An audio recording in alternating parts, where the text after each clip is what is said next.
उस सुविधा का आज मैं उद्घाटन करने आया हूँ, जो कि 1 वर्ष पहले हरीश जनाटा जी ने जो बात की थी, उसके आधार पर हमने इस बैंक का आज शुभारंभ किया है।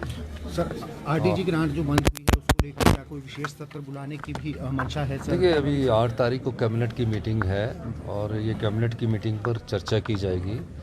और क्योंकि कैबिनेट की मीटिंग के बाद हमने अपने विधायक दल की भी मीटिंग बनाने की सोच रहे हैं और बीजेपी के विधायकों को भी बुलाने की सोच रहे हैं। निश्चित तौर पर जब 2019 से 2025 तक 48,000 करोड़ रुपया आरडीजी ग्रांट के रूप में हमें मिलता रहा और एकदम वो पैसा बंद हो जाए 5 साल के लिए 2026 से 31 तक, तो प्रदेश की आर्थिक स्थिति पर उसके गंभीर परिणाम होते हैं। सारी स्थिति से निपटने के लिए सभी दलों को इकट्ठा होकर आगे आना पड़ेगा।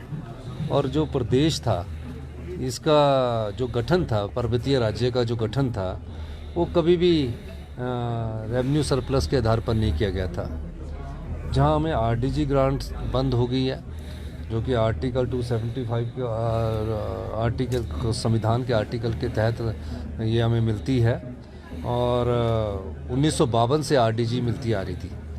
तो 73 साल में पहली बार ऐसा मौका आया है, विकट परिस्थितियां आई हैं जिसमें इस बात पर चर्चा करने की ज़रूरत है।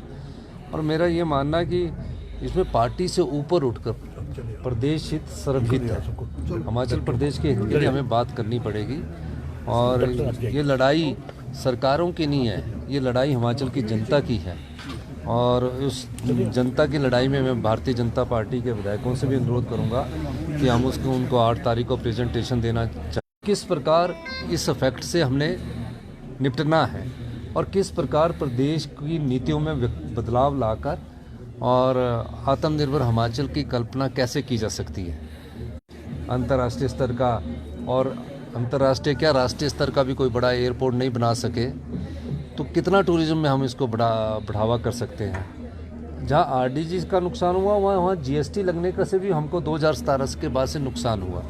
हालांकि जीएसटी लगने के बाद भारत की सरकार ने जीएसटी कंपनसेशन से सिर्फ 5 साल के लिए दिया।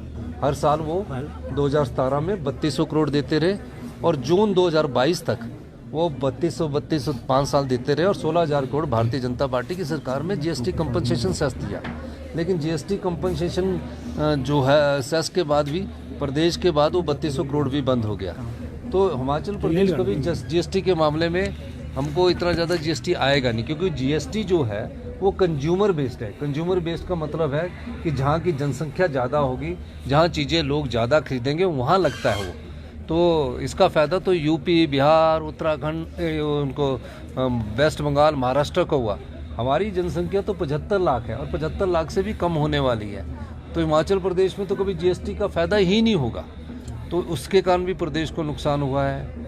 अब सेब के इंपोर्ट पर 25% ड्यूटी लगा दी, उसके कारण भी प्रदेश को नुकसान हुआ है। आपदा से प्रदेश जूझ रहा है। आपदा कोई इसलिए नहीं आ रही है, क्लाइमेट चेंज के कारण आपदा आ रही है। इसलिए मैंने भारत सरकार से 4 बार वित्त मंत्री के पास गया, 4 बार मैं अपने क्या कहते हैं फाइनेंस कमीशन के पास गया। मैं ये तो कल्पना भी नहीं कर सकता था कि आरडीजी बंद हो जाएगी। मैं तो ये चाहता था कि आरडीजी जो है उसकी टेपरिंग ना हो, 5 साल हमें बराबर मिले। अब आप बताइए कि जो आरडीजी हमें 2019-20 से 2025-26 तक मिलती रही, 48,000 करोड़ के करीब ये आरडीजी आई। एकदम हम जब 26-27 का बजट बनाएंगे तो उसका कितना इम्पैक्ट हमारे हिमाचल प्रदेश के खजाने पर पड़ेगा। और जो अनुराग ठाकुर जी समझा रहे थे ना बोर्ड में, वो बोलना रूटीन के बजट है। कोई आप बताइए कि आप आरडीजी बंद होने का विरोध करते कि नहीं करते हैं? आप उनको आरडीजी को विरोध करना या हम तो ये भी चाहते हैं कि भारतीय जनता पार्टी के नेतृत्व में हिमाचल प्रदेश की कांग्रेस सरकार जाने को तैयार है, क्योंकि ये प्रदेश के हित में, मेरे हित में नहीं है, व्यक्तिगत हित नहीं है, सरकार का भी व्यक्तिगत हित नहीं है, ये प्रदेश हित है। और इसमें प्रदेश के हित की लड़ाई नहीं पड़ेगी तो इसके रेपरिकॉशंस क्या होंगे आने वाले 10 सालों में? बहुत इकोनॉमी पर बहुत फर्क पड़ेगा।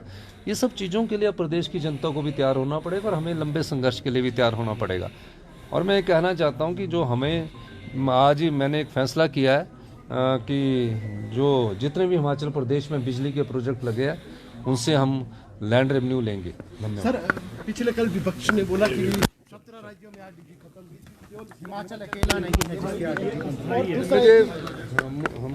मुझे ये लगता है कि ये जो भारतीय जनता पार्टी के प्रवक्ता है, मैं इनसे अनुरोध करना चाहता हूँ कि 17 राज्यों में हिमाचल प्रदेश को ना गिने। 17 राज्यों में अगर हिमाचल प्रदेश को गिनेंगे तो हिमाचल प्रदेश में कोई बड़ी योजनाएं नहीं आती है। 90% यहाँ पहाड़ी इलाका है। इस प्रदेश में 68% फॉरेस्ट लैंड है, 28% फॉरेस्ट कवर है, 5 नदियाँ यहाँ से बहती है। हम water wall of the northern India है, हम lungs of the northern India है। हम उस इकोलॉजी को भी बचा के रखते हैं और हर साल 90,000 करोड़ की हम इकोलॉजी के रूप में सेवा करते हैं देश की। और बॉर्डर एरिया, बॉर्डर डिस्ट्रिक्ट भी है। ये कहना कि 17 राज्यों में आरडीजी बंद कर दी, हिमाचल जैसे पहाड़ी राज्य के लिए आरडीजी बहुत मायने रखती है, ये गलत बात कह रहे हैं वो। मैं कह रहा हूँ इस राजनीति से ऊपर उठकर आप इसकी गंभीरता को समझिए, इसकी गंभीरता को इनको समझने की जरूरत है। ये विरोध करना कि महज आरडीजी को 17 राज्यों में किया। अब केरल जैसे राज्य में 3 एयरपोर्ट है, कर्नाटका जैसे जहाँ भी आरडीजी बंद हुई है वहाँ आप पंजाब जैसे में उनका फूड वॉल ऑफ इंडिया है। तो इसलिए अब ये चीज़ों को हिमाचल से कंपेयर करना बहुत गलत बात है। हिमाचल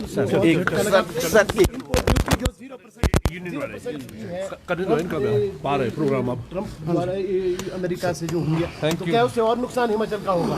एक मिनट यार, ये यूनियंस